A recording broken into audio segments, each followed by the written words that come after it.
Hello, my name is David Allen, and this is one of a series of videos about our relationship with the European Union. This one is about trade.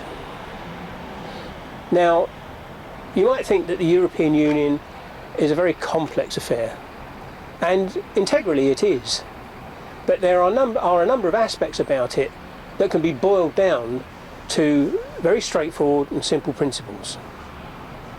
And trade is one of those. Now, I'm not a politician, and nobody's paying me to say this.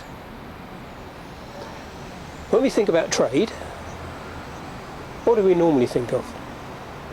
We're being told by those that would like to remain within the European Union that if we left the political union, then we would, in some way, leave the trading area as well. That in some way trading would be more difficult. In some way we wouldn't get some mysterious benefits in trade that we apparently do now. Well, I have to tell you that absolutely none of that is true.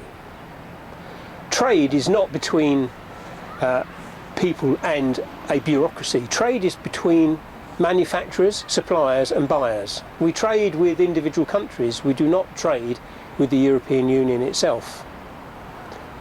Now, the country that imports more into the European Union, that is, sells more stuff into countries that are part of the European Union by an enormous margin, is China.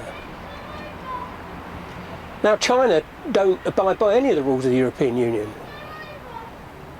They certainly aren't members of it. They trade very effectively with countries in Europe. The second largest importer of goods and services into Europe is the United States of America.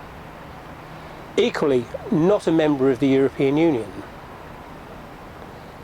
So it's strange, really, why this argument persists.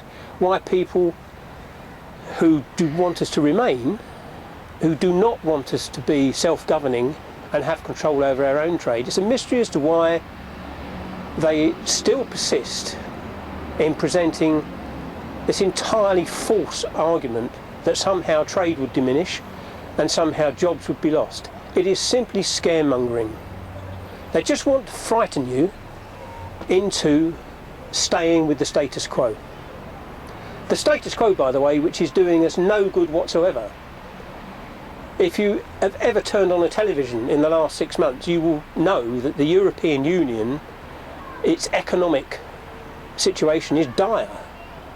Many of the countries are almost bankrupt. It is losing its share of world trade.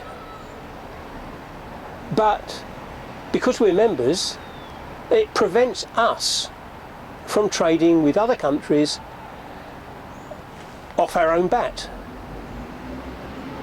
If we left the European Union, we could trade with the world. Now, not many people realise it, but the European Union is actually a customs union. And what struck me was the very authoritative opinion of Professor Patrick Minford of Cardiff University, who made the point that we actually pay more for things because we belong to the European Union. He said that if we left the European Union, on day one, our cost of living would drop by 8%. This membership does us no favours, but we are being frightened into staying in this failing club. If you vote to remain within the European Union in the forthcoming referendum, that might well be the last effective vote you ever have. Thank you very much for listening.